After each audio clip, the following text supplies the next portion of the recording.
Welcome back. Happy December. Welcome back to the Total Pile Podcast. I'm your host, Tyler Courtney. This is Rock days. Let's go. Brock's back. We're back.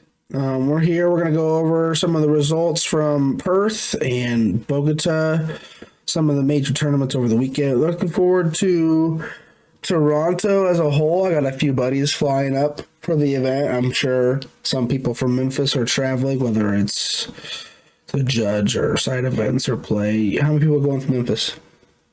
Uh, we got one of the kids that I coach. He's going, and then we got four people play. Two people playing, two people judging. I believe. Oh, nice. Are Sheena and Ryan judges again? I believe so. Nice. I know Sheena is. Dope.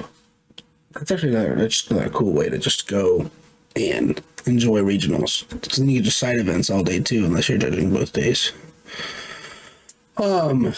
Super sick. I gotta get my judge license done. Get that playmat.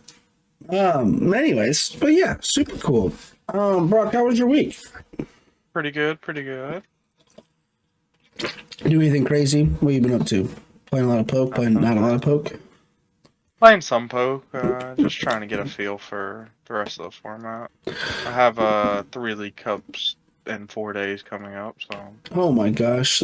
What is it like all between Christmas and New Year's, or like what's the word on that? No, it's just I have one on Saturday, one on Sunday, and then one on Tuesday. Dang, Tuesday night? Yeah, Tuesday midday, Like what? Like 3 o'clock? like 5 o'clock. Oh my, you're not out of there till like what, 1 a.m.? No, not at 5. That's why we're doing it at 5. Is the last time we did a League Cup there, we didn't get out till 2. Oh my We gosh. started at 7. Oh. Okay, I guess like, by doing it at 5, less people will be able to go, so you'll be having. Less people will be able to go, and you're gonna get out sooner. Oh, for So sure. it's like the latest would be Midnight. midnight. Yeah, just depending on top 4, top 8 type of thing. Yeah. Yeah, that's also my problem with like Sunday cups. I don't know if that's a huge issue. It's just generally in, I guess, in OA.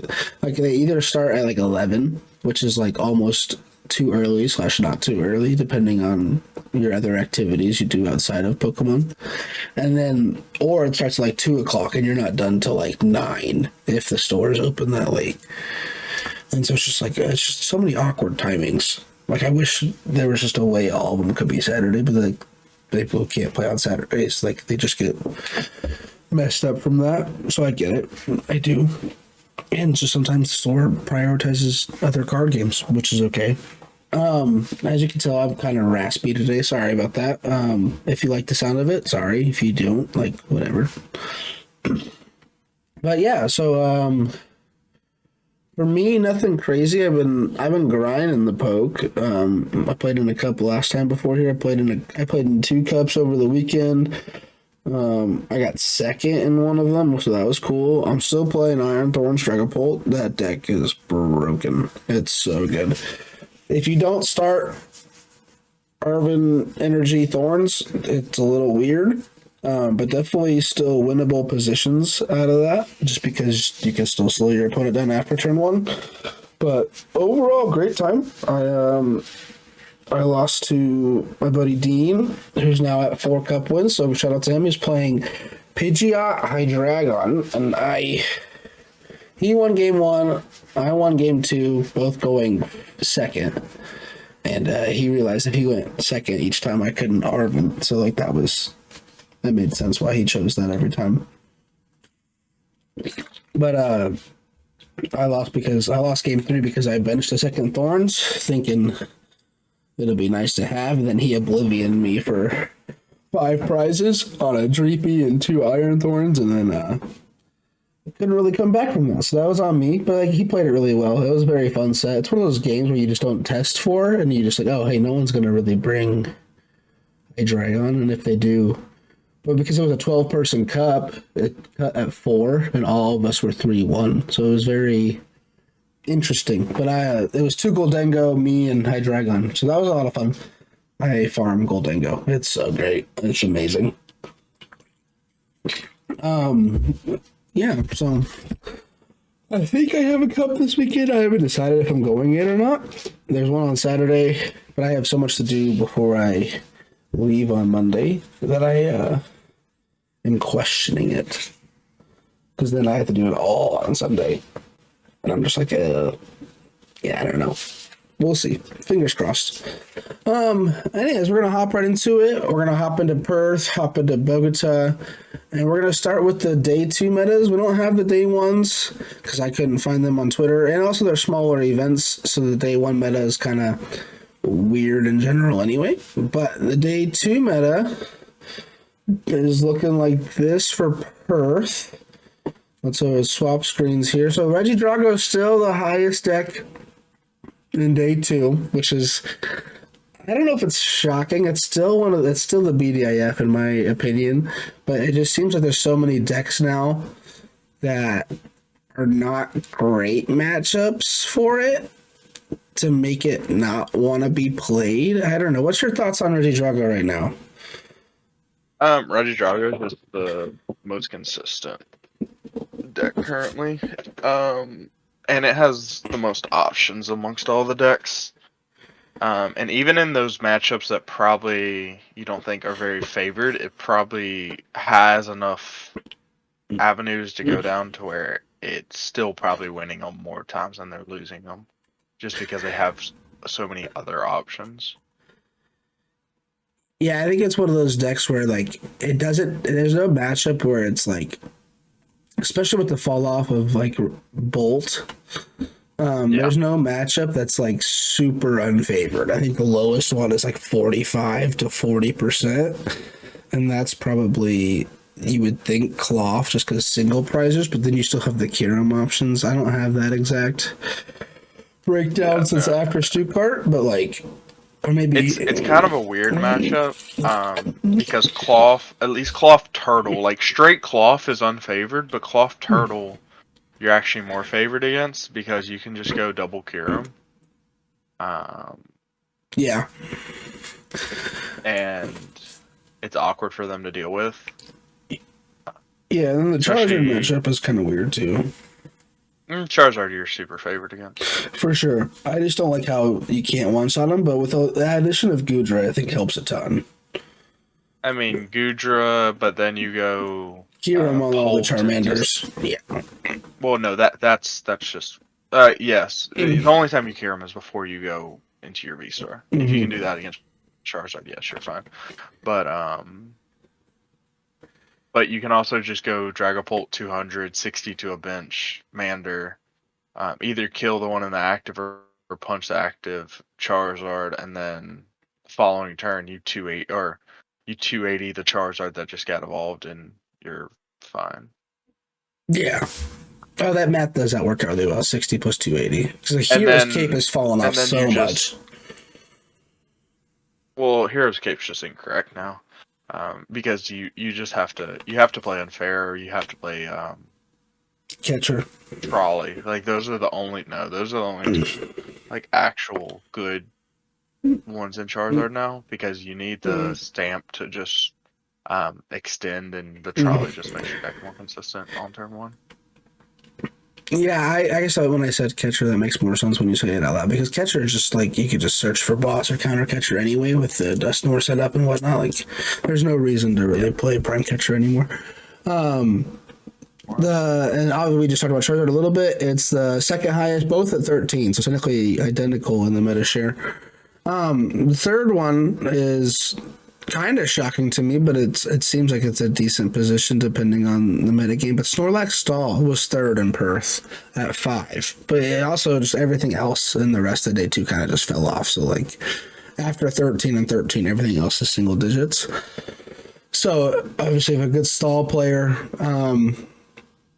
they just know every matchup and they've been playing Stall for a long time, they're going to do mostly pretty well. Like I don't think with Lugia falling off, there's only 3 in day 2. That was their like unwinnable matchup. But yeah, Snorlax Stall here at 3rd, Gardevoir at 4th, and Cloth at 4th, technically 5th, tied at 4 decks apiece, and then Lugia is the 6th one at 3. Everything else is 2, 2, 2, 1, 1, just randomness. There's only 58 players, 57 players in day 2, something like that. And so I guess the real thing that pops up to me is all the decks that have been successive besides Regidrago have really fallen off. Like Miraidon, no Goldango in top 8. Like I said, no Miraidon. We still have Dragapult Iron Thorns, which did well in Stuttgart. We have a straight Iron Thorns. And this is how the top 8 shakes out with Kyoto Ari from Japan winning the whole thing with a Gardevoir list. Obviously, you being our Gardevoir expert, is this even a consideration for you in San Antonio? Like, how do you feel about Gardevoir right now? For me, no. For me, no. Especially not a build like this. This is just the slow Team Evo turn 2 every time build. Yeah. I don't think this build can live in the Western play.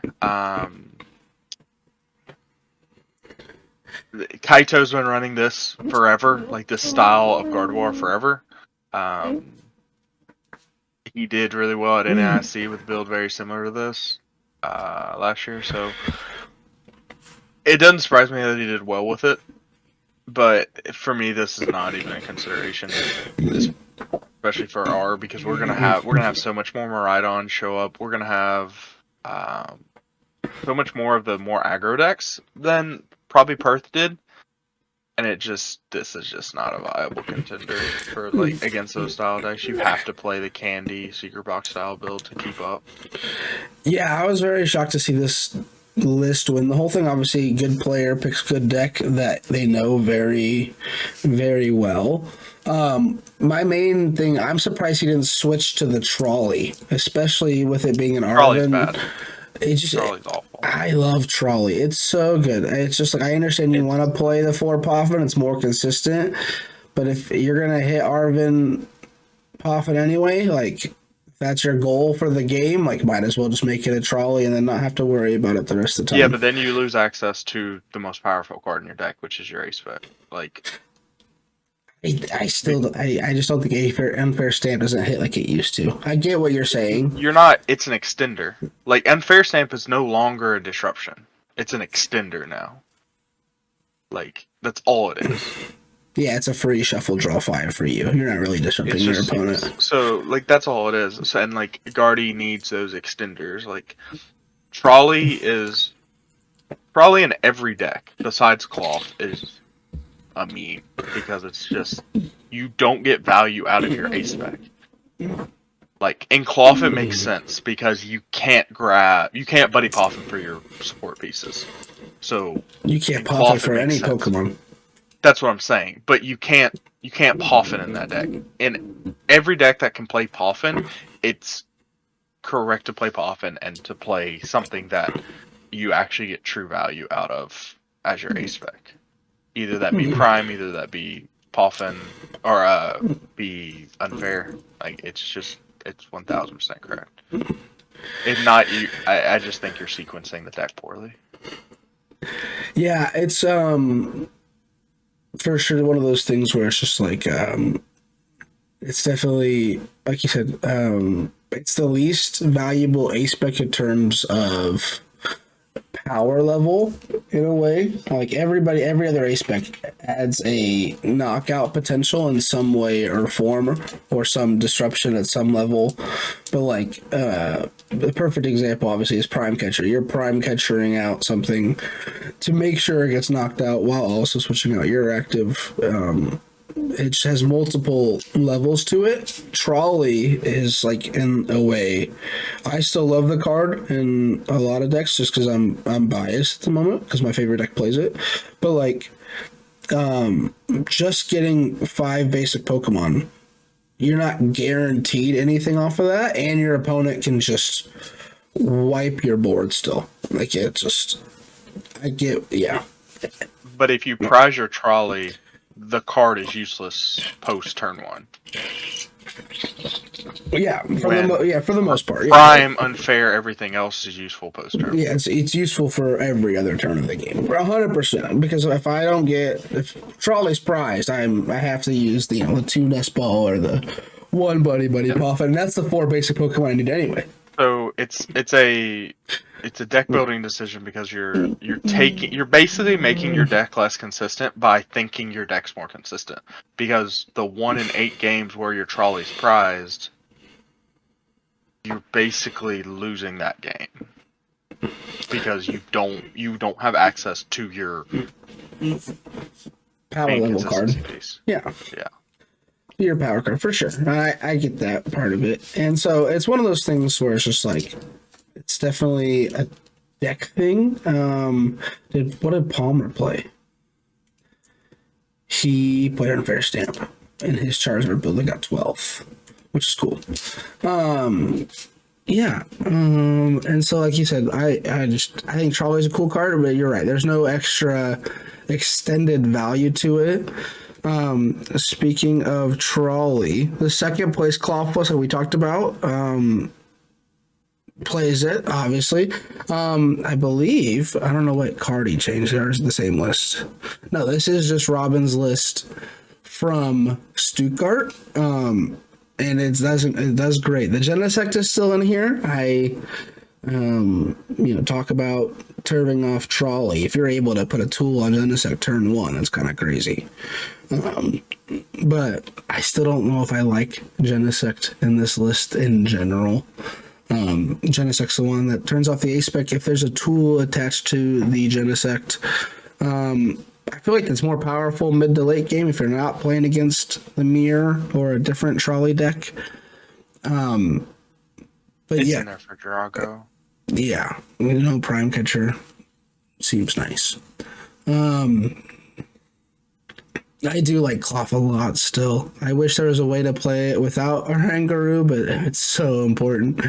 I keep playing this list online for fun, and it's an absolute blast. I love the fact there is now a way to actually get a knockout. Turn 1 is just incredible going first. Just being able to poison your opponent, push up the Petrant, Radiant Sneasel on the bench. They have 1 Charizard, Charmander, 1 Dreepy, 1 Manaphy, whatever. And doing 8 damage is so crazy on turn 1, and it doesn't trigger Fez. Like, it's just one of the most powerful combos in the game. It's made me experiment with Flygon a little bit. I don't know. Do you know what the Flygon does? It's not relevant to our competition today. The hit and run Flygon is a lot of fun. It does just work better with a Mimikyu or even a Snorlax. Snorlax is not optimal though because you can't really retreat Snorlax out without a switch cart. But the Petrant, man, that's just a lot of fun in that list. Flygon's just super cool. Where is the other list that has it? Yes, haha. So speaking of the run and hide technology, the 4th place Cloth list, I don't know if you saw this, Brock, plays 1 Hisuian Zoroark V. Yeah. This is actually crazy because it goes just straight into the strategy I was just talking about. You're able to do Void Return for 30, and you may switch this Pokemon with one of your bench Pokemon. The idea, obviously, is just to hit for a 0 energy attack for 30 damage, and then you go into your Petrant with them both poisoned, and you do 8 to... I guess it's... Yeah, 8 total extra damage counters. I was trying to think it was more or not with Radiant Sneasler, but it's not. 8 damage and poison in between turns. This allows you to not trigger the Fez ability if you already hit into something one time with a Cloth. Super cool, interesting tech into the list. Also, another one in here is the Regidrago, which I haven't seen since Regi's was a thing. If this Pokemon's in your active spot, you may draw to get 4 cards in your hand. Do you think this makes it more or less consistent? I feel like it's just It makes I sense, mean, but it's just another basic you could start with. It's just hard to get out of the active. Latios is a card.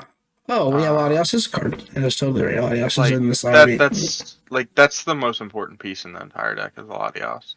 And basically, the deck doesn't function if you don't have Latios. So the Regidrago is just like, it's just another potential consistency piece. Like if Fez is prized,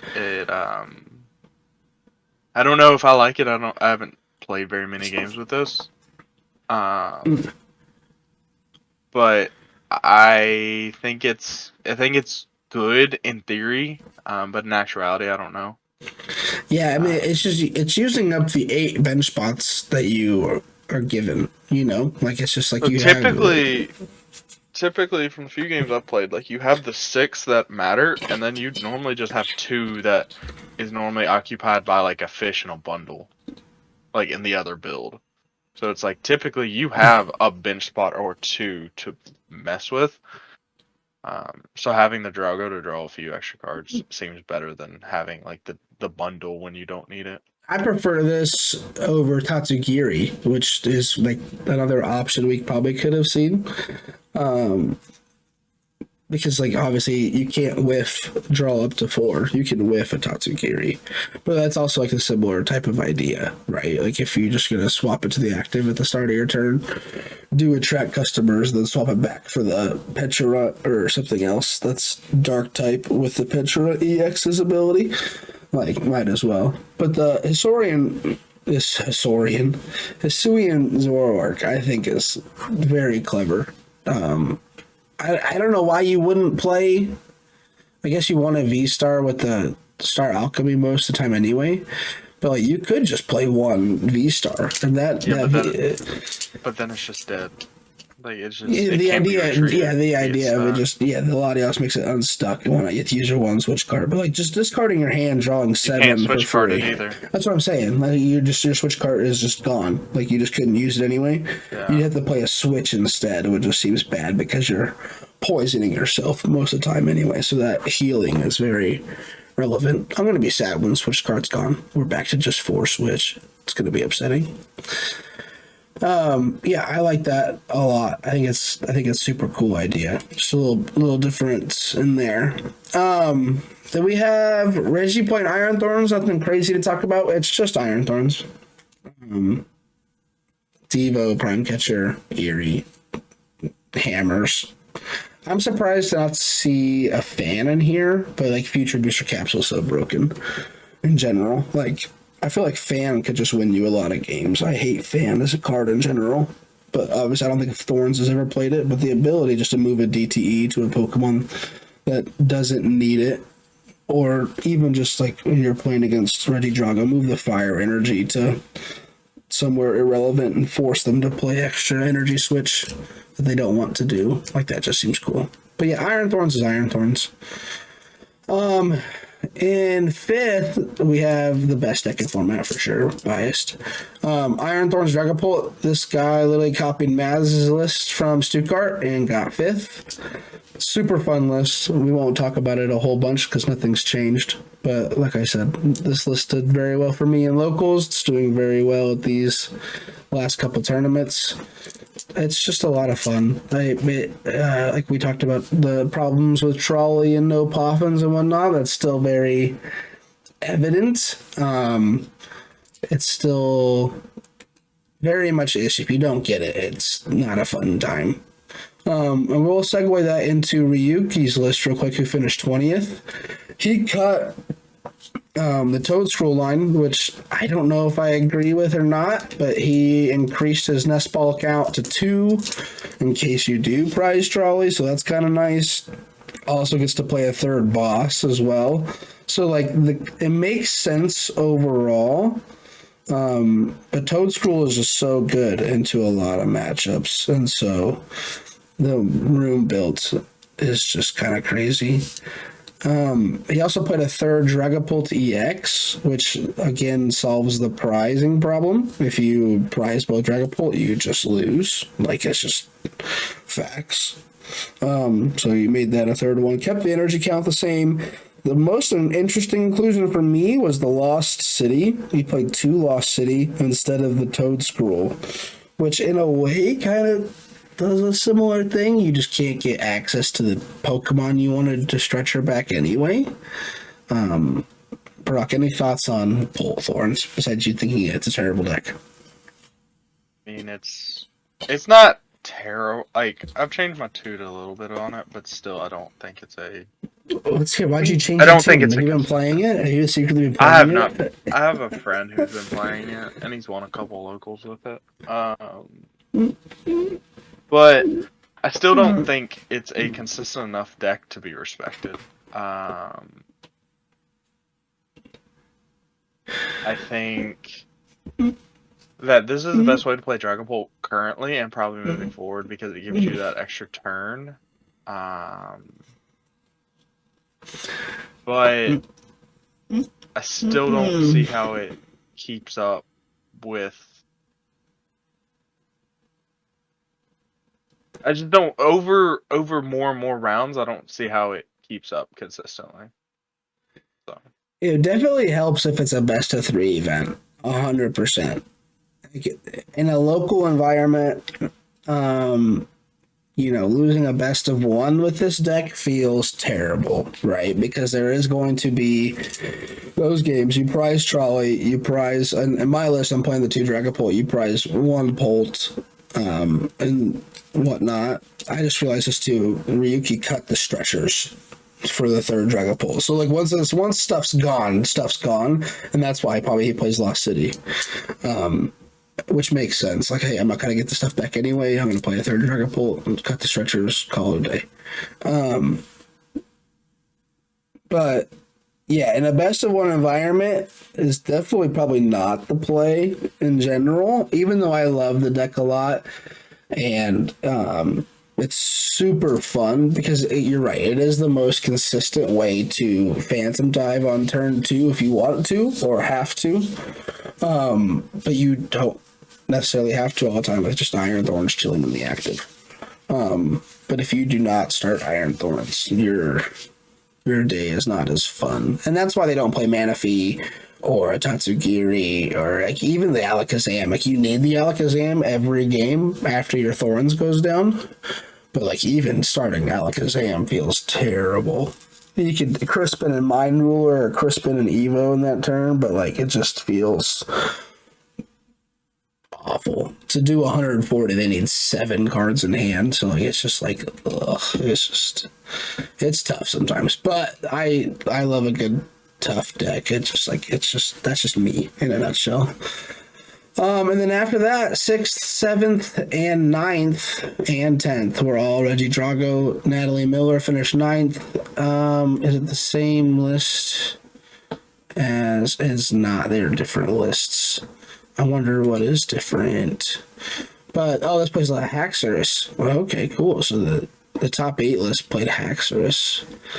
Is that just for Lugia? no, it's for Turtle. Oh, any DTE. Yeah, that's pretty smart. It's for Turtle. It's for Thorns. Yeah, just regular Thorns. No, it does 230. Oh my god, it does 230. Discard the top card of your deck. That kind of stinks. But as Drago, you don't care because you can get it back anyway. I was going to say, you have so much recovery, it doesn't really matter. That's actually sick. The 230. I didn't even know it did 230. It's a solid card. I have some friends who have been really high on it for a while, and I've been like so on it. I think it's just good right now. Yeah, you can mostly because this the Dragapult Thorns deck is popping up a little bit more. Yeah. If it was just Turtle that it hit, I don't. That was like my big argument against it. I was like, you kind of already beat Turtle.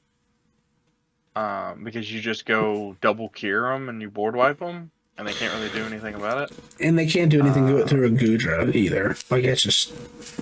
I mean, yeah. They can set up some funky 4 prize turns with Dragapult. Nor. Yeah. With double Nor. Oh, sure. You're talking about straight turtles.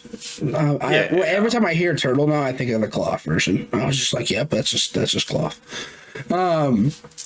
Yeah, but I also like, and we saw this in Sacramento, but like 230 is a perfect number into your Maridon matchup.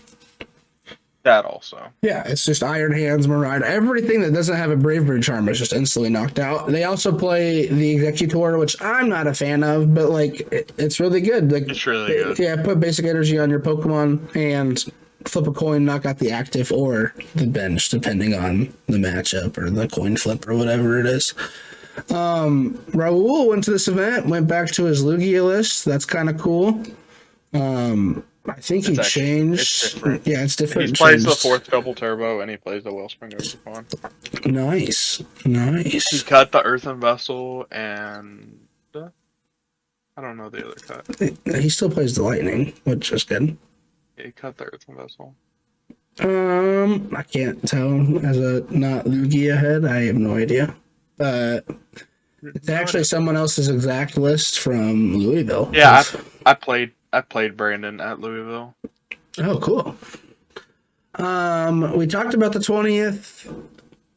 Dragapult Iron Twin Tower is different. Everything else in Perth is pretty normal. We talked about Charizard a little bit.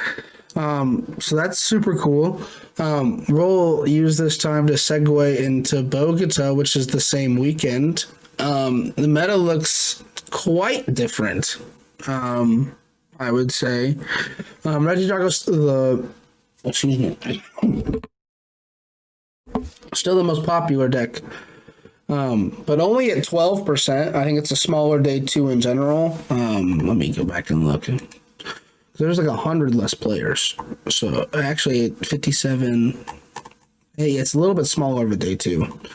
But Regidrago's still king at 7 decks and whatnot. Second place, or I was mentioning the winner first. Francisco Ozario won with Regidrago. So first to see Regidrago back on top.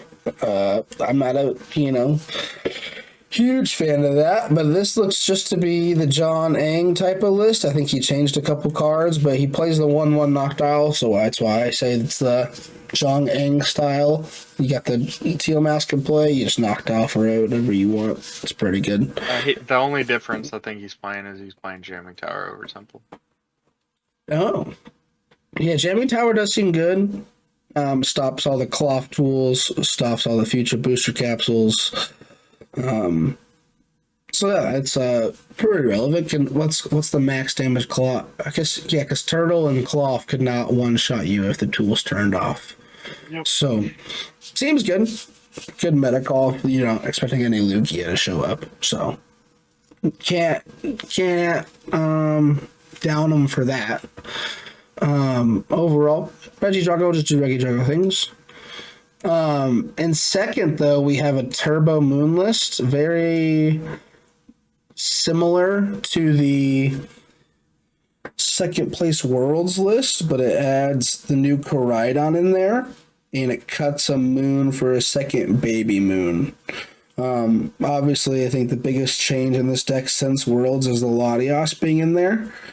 You still run the Pecharunt EX, but I think Latios just makes this deck so good.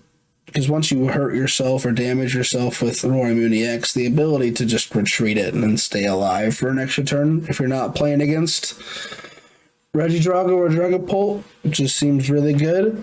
What I don't like is they're playing the booster capsule instead of Bravery Charm.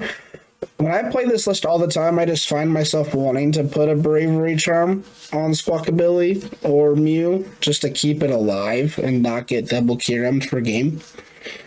Thoughts on Turbo Moon? We haven't seen one in a long time, it seems like. I think it's pretty good. I think it's in a better spot than Raging Bolt is. Really? Obviously, Raging Bolt's fallen off a ton, but like, what's the thoughts behind that? You can attack 3 single prizers in a game. Yeah, the Koraidon's super good. I like the Koraidon a lot, especially the Koraidon's really, really good. Especially just the relevant weakness into Maridon and Cloth right now. and Iron Thorns. Like it just makes sense, and it's a lot better than playing the old. What's the moth called? Yeah. Sliverwing, Slitherwing. Slitherwing. Slitherwing.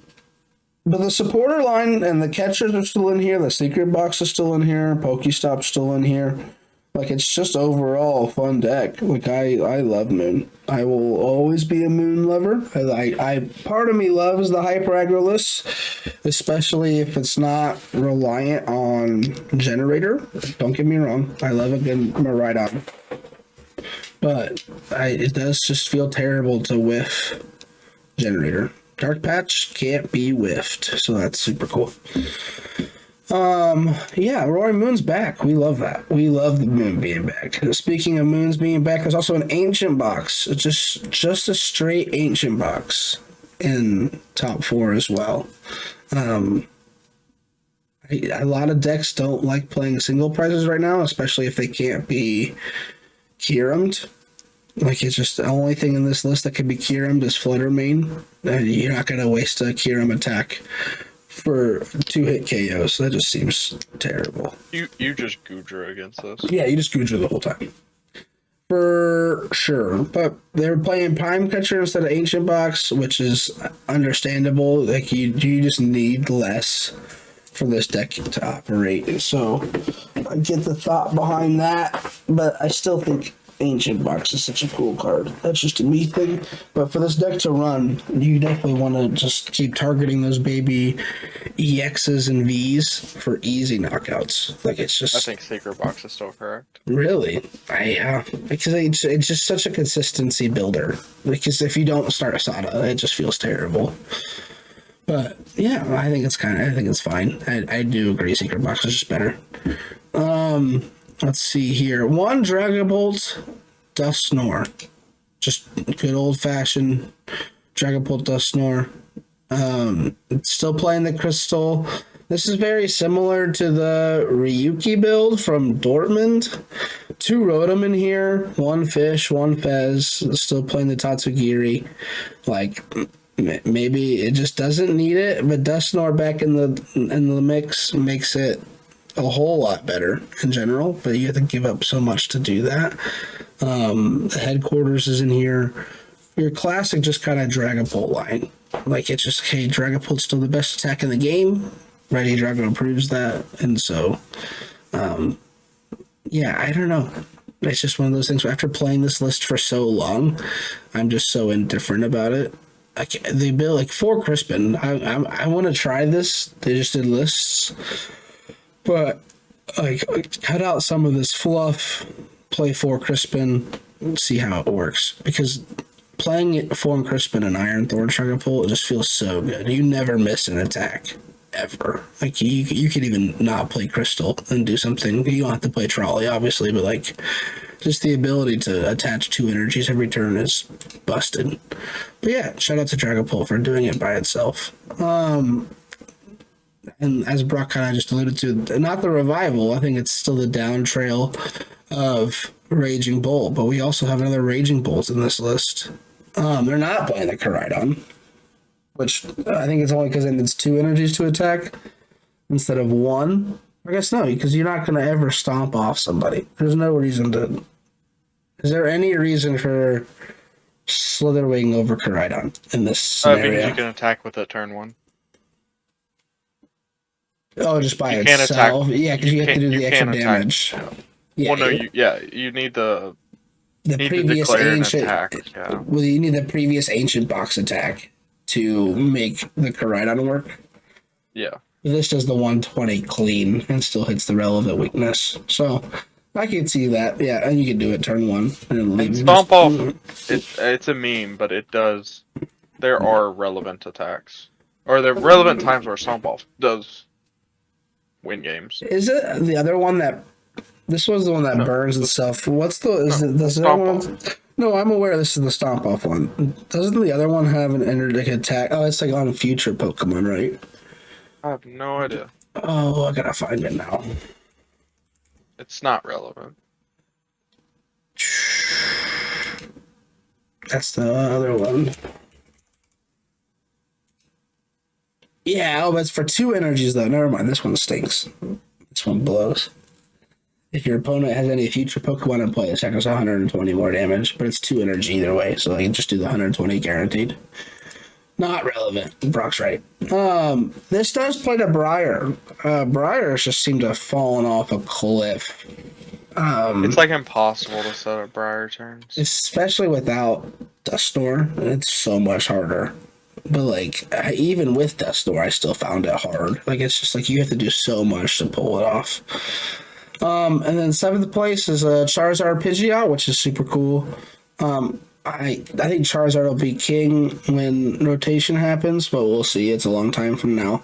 It loses a lot. It does lose a ton. The Collapse Stadium, the Forest Seal Stone, the Rotoms, the Luminions. Like, it's just like the Thornton. Like, it's just so much it loses, but like, it just, I don't know. I think it's one of those things where like self-acceleration in a format that definitely slows down after V's and V stars leaves. It just seems really good.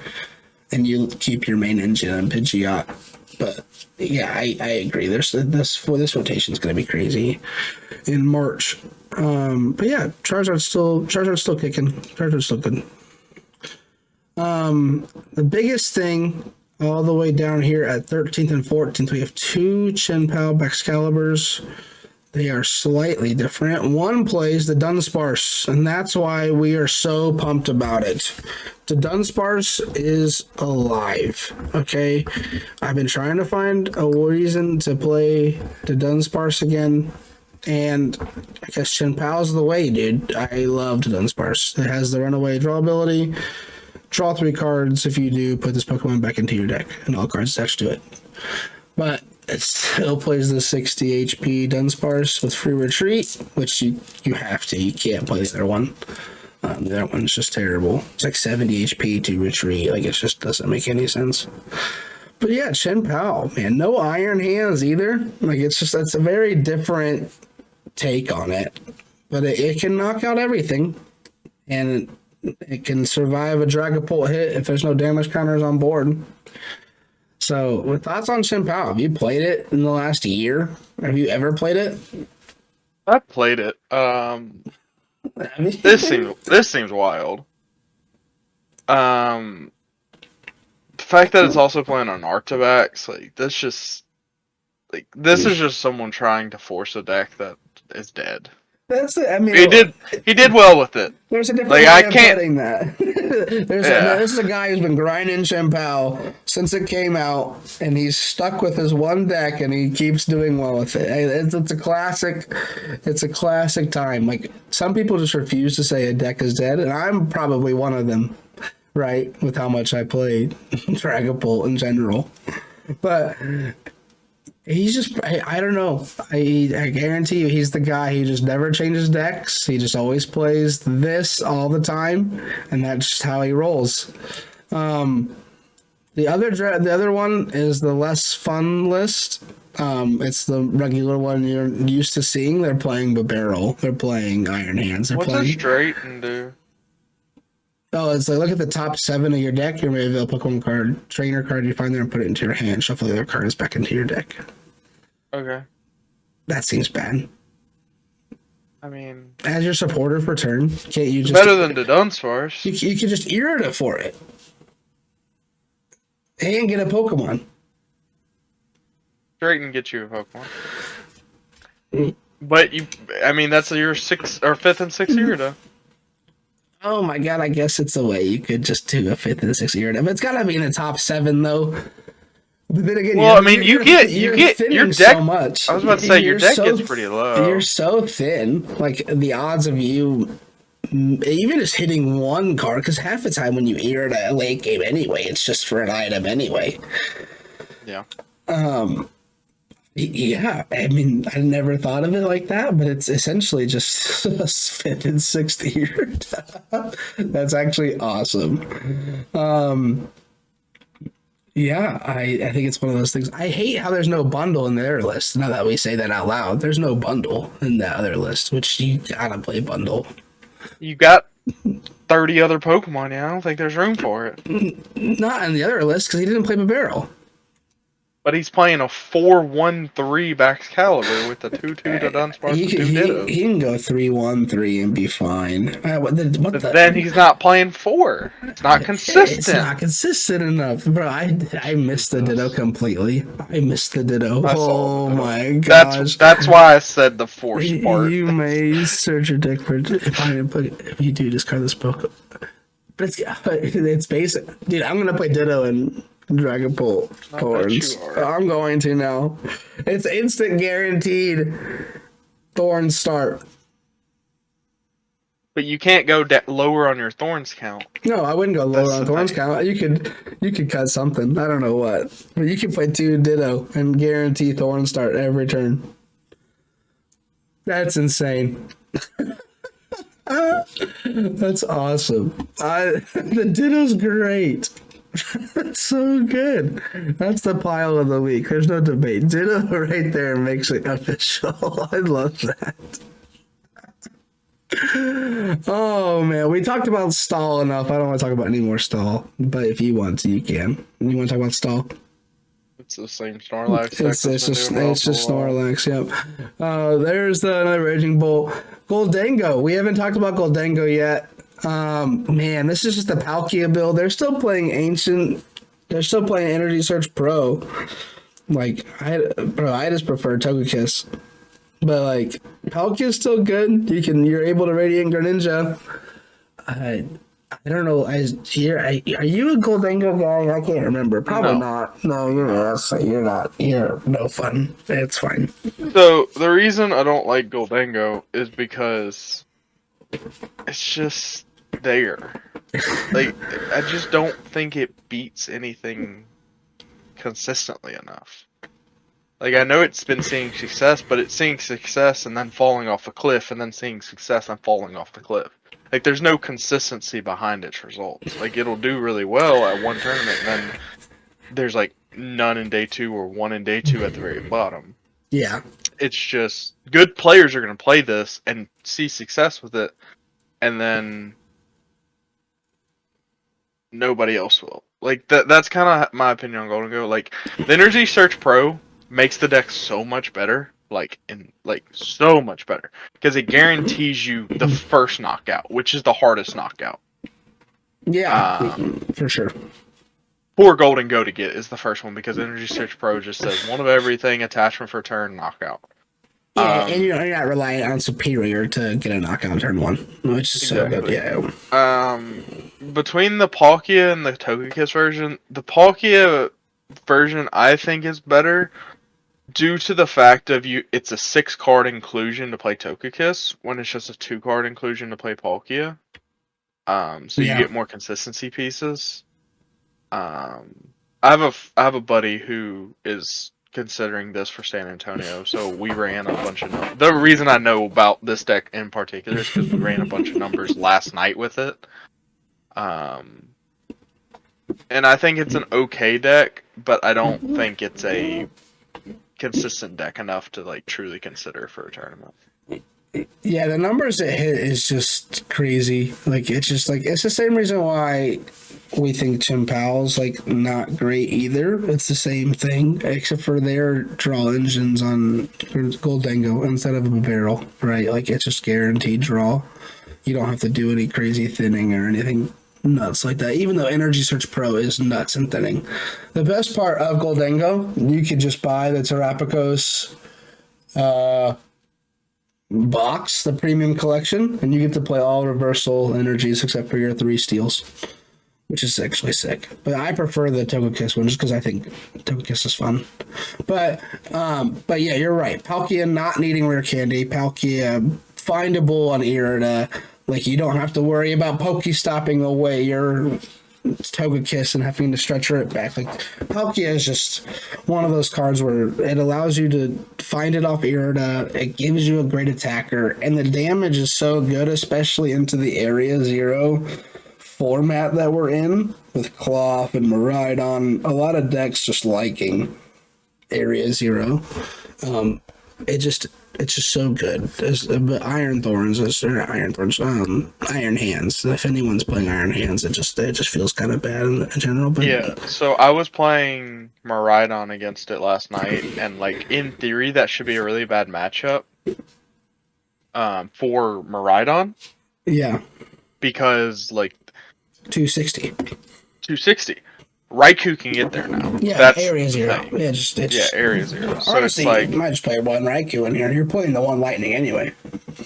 yeah, that one's cheap. No, that's classic. You know what? Let's just play one Suicune, one Raikou, and one Entei, and then we can just rotated. Yeah, we just rotate them. Yeah, well, actually, you know what? Straight area Zero deck, and we're just gonna play 3 legendary dogs. It just sounds like you should play anything but Goldango at that point. Well, yeah, we're cutting the Goldengo for the 2/2/2 line of dogs. we're playing 2/2/2 dogs, 1/1 Palkia, and we're gonna play one generator. We're gonna play one Irida, and we're gonna play what's the stadium called? Scorched Earth. That's the old one. What's the fire one now? That Magma Basin? Magma Basin, yep. So that way I have a guaranteed way of attacking with all of them at any time. We're playing the dogs. It only goes to fire. Four bravery charm, never get knocked out. Yeah, I love Goldengo. It's great. It's awesome. There is two. Is it different? We talked about it too much already. I just want to see if there's anything different in these lists. Oh my god. Alright, we're talking about Dragapult Iron Thorns real quick. This list is crazy, and this is officially the pile of the week. I don't know what half these cards do. It's control variants. So the Frigoraph can't be hit by basic EXs.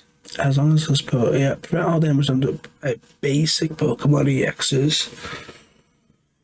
That's just for Raging Bull, right? What else? Miraidon. Raging Bolt, Turtle. Yeah. Hey, maybe I need to buy 1/1 Rafarig. 160 and 30 seems really good. What the heck is this doing in here? It's just another control base. Is this better or worse than the new Beedoo? Technically worse because you don't see as many cards. And you need an energy. Shout out Trolley. Yeah, dude, 2 Klefki, the Toad Scroll line still in here. 3/3/2 Dragapult. I'll say this, you're probably not as reliant on Evo as you think you are, but then again, actually you're probably more reliant on Evo. No heavy ball in here seems crazy too, with all the one of basics. It's the toolbox style deck. Toolbox style. Toad Scroll's still the MVP, bro. That guy is amazing. We love Toad Scroll. Yeah, so that's now the new pile of the week. No debate on that. What's the bottom one? The bottom one is just Mad's list. Okay, cool. I'm not to go into that. The last deck I wanted to mention, it's because it was relevant for like 2 weeks and now it's gone again. Where's Lost Box gone? Like, is it just no one's got the faith in it anymore? This is a Pikachu Lost Box. But, like, it just seemed like it was so good in Louisville. Got all the way to the final. Good meta call. Is it just because Miraidon's back and the, like, Iron Hands is more prevalent? Like, where has Lost Box been? So basically a lot of decks have...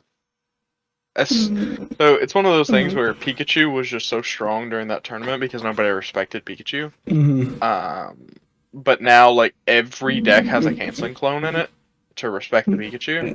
So the deck's irrelevant because Pikachu doesn't live anymore. So if you're trading 2 for 2/2/2, but you're down 2 prizes because that's just kind of how Lost Box operates. Most of the time it's gonna be down a prize or 2 from just comfy knockouts. Yeah, just from comfy knockouts, or you're just trading awkwardly. So it's just one of those things where it's like. That's why I feel like it's because the deck no longer can bank on getting free turn on Resolute Heart. On Resolute Heart, but like now, yeah, bro, everyone's playing Canceling Cologne. I don't know how many times I got Canceling Cologne on Thorns active. and in my 2-3 cups over the past 2 weeks. So just everyone's playing one of clone. I was like, why? What are we doing here? Pikachu's not that great in my opinion. Just the energy. You have to respect it. Yeah, just the energy cost is wonky and whatnot. I play Alakazam, so like I get it. That's my respect button on the Pikachu, right? I could just hit it with Dragapult and move the damage later. No Pikachu deck is also playing, or maybe this one is. I don't know. Yeah, they're not playing a Turo, so like I'm not worried about it. But I don't think anyone that's playing a Pikachu is playing a Turo in there to make it heal itself. So yeah, Alakazam solves that for my favorite deck. But like, yeah, Lost Box is just falling off. The last deck, I keep saying the last deck. I do. I'm the worst at that. I think it's fun to talk about it real briefly. There was one Ceruledge in day 2.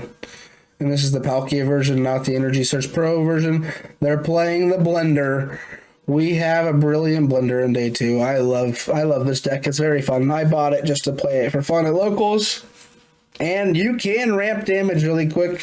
There is a guy in Omaha that's still playing the extra drill version, or what's the drill burr version that we briefed. I have no idea what you're talking about. Oh, the drill burr, bro? Dude, drill burr is insane. Drill burr. Nope, not that one. There's a drill burr that, nope. There's a drill burr, when you bench it, you can discard 3 fighting from your deck. It would have had to make day 2 to be on. This is the card database. It's got every card, right? For sure. Yeah, here it is. Dig, dig, dig, bro. Drill burr, the guy. When you play this card Pokemon from your hand onto your bench, you may search your deck for 3 basic fighting and discard them. It's basically just Blender, a little bit smaller, and it's on a 70 HP Pokemon that can't be Dragapulted. But you do like play 2 of these a game along with Pokestop, so like it does get awkward really quick. So the Palkia version is just better in every shape of the way. But the weird one for me is this finds a way to play a Briar. Like I don't know. I mean, you're only attacking with Ceruledge. You might have a random attack with the Palkia or an early attack with Greninja. But, like, after that point, like, it's just all Ceruledge all day. So, I mean, this might be the best use of Briar outside of Charizard, if Charizard plays it. Right? I mean, just in general.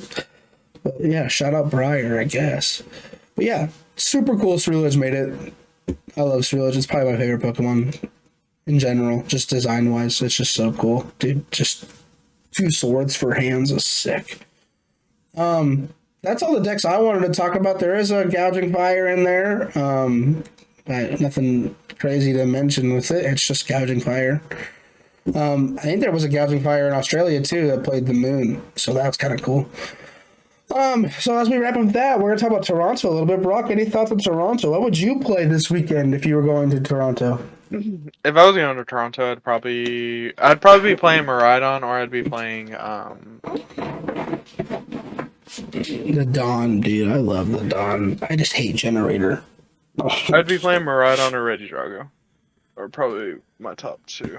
Yeah, I just think Raikou solves that, like we mentioned it earlier, the Area Zero type of matchup. Obviously, like, from Sacramento, we all kind of agree that the Regidrago or the Goldengo player overbenched in that scenario. We talked about it a little bit when Sacramento was going on. But, like, the only way for Regidrago to really survive that game is if it's only Regidragos in play. And you have to... What's the energy attack on Executor? Whatever that attack's called. Yeah. You have to. That's how you accelerate your energy in play, and then they just can't get through you once you're able to attack once. So it is still winnable for Drago, but I love the Dawn. The Dawn is just fun. Is it too early for Moon to be in the risk here? Like, we see a lot of Ancient Box. For me, yes. Yeah. Like, you're talking about for it to be viable? No, Yeah, I think Toronto. Moon.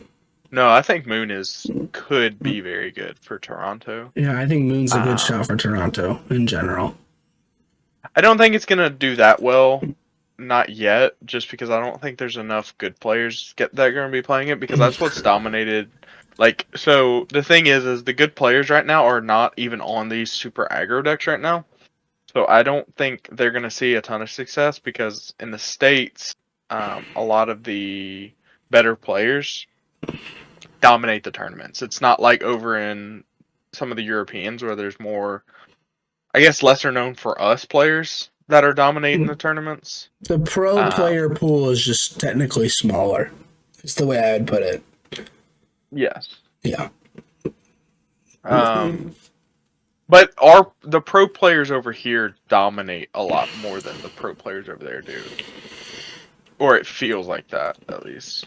Yeah, the only ones in Europe you could think of like the top of my head, and this is me not being a huge like watcher of streams. So I do follow a lot of these events, and you do see a lot of names in general. But like Owen Cameraman, even Ryuki going to Australia and winning Dortmund, right? Like, that's a big name that plays in those events. That's on the eastern side of the world, right? And then like you have like your Stefan. Ryuki's from Japan. Yeah, I know, but like he's one of those guys that goes to most of the European tournaments, yeah. and when like, he's in the mix at all times. Like Stepan Ivanov is in there, and like players like that. But like here, you have multiple testing groups that go to everything, and then most of that group is in day 2 and finishing top 32. So like it's a bigger. Even like Raul Reddy, bro, he's literally topped. What, 8 in every country now? Every region? Top 10? Close to it. With the Perth regional finish? Like, I think he, what did he get, LAIC? I don't know. It's not relevant. But, either way, Brent Tonnisson's always in Europe doing the same thing, but he's from Australia. But, like, it just seems like the pro pool is smaller from an EU standpoint, and maybe that's just me not knowing enough, right? I think there's just more opportunity for these more rogue style Robin decks. Schultz was in there too. Yeah, the Schultz brothers. So I think there's just more opportunity for more of these rogue style archetypes to see success in Europe compared to America because they just kind of get shut down by more of the meta decks. Also, our events are like most of the time like significantly more larger. Yeah, 400 more players, and it's so like it kind of slows down the not jankness, but like some of the like less more viable archetypes. We also forgot Tord. Tord's Europe. Tord plays everywhere. I know, but we like I was thinking of like the American only players. Sure, the players that only play in America, like Bradner and them. Like they've really sometimes they travel to the European stuff, but most of the time they only America. Roll is like one of the world travelers. Like I don't consider he is an American player, but like he travels the world. He is now doing the Brent Tonnisson method of traveling everywhere. He's kind of always done that. Like even going back to like 2016, 2017, he did that back then also. Like he's just one of those people that just always does it. Travels. Yeah, which is sick. That's the dream. I'm jealous of him every single day. I don't know him personally and don't really have an opinion on it. Yeah, but like the ability to be able to do what he does, I dream of. Like if I could just pay all my bills and go play in every Pokemon tournament ever and not get what's the term I'm looking for? Not get burnt out. Fired? Yeah, no. Well, fired is a term too. Yeah, if I couldn't get fired from my job, and not burnt out, because like I that's the biggest thing that separates, I think, a lot of players from that top level. These dudes are playing the game every day, whether it's live, whether it's paper, whatever. I guarantee you, they're playing at least 10 to 15. So I've listened to a lot of their like how they approach the game, and they don't play nearly as much as you think. Really? You think so? No, they flat out said it. So they play a whole hell of a lot when a set first comes out. And then past that, it's kind of just theory, and then putting the theory to paper, is what they've said in the past. Now it might have changed since then, Sure, but but I know for that's a fact how they. Yeah, but I know for a fact they go to events and they test for events very They test more extremely than most people do. For sure. And so maybe my statement of 15 games a day is off, which I get that because you do need a break from Pokemon. You can't be playing every day. You're not playing basketball every day as a basketball player. I get that. But I know their prep and their theory is just on a different level than most people. For sure. With that, Toronto's this weekend. Brock's playing Maridon, but he's not going, so that's not fun. I don't know what my friends are playing. I know Maridon's in the mix. I know Drago's in the mix and whatnot. And I know the kid that I'm coaching. He's playing Charizard. Nice. One of my buddies is playing Raging Bolt. The other one is between Shreks and Nex, bro. No way. Is between Lugia and Moon. Oh, Moon all the way. Moon for sure. You want to have a good time? You play Moon for sure. It's not about having a good time. It's about having a great. Yeah, hey, Moon. You could do both.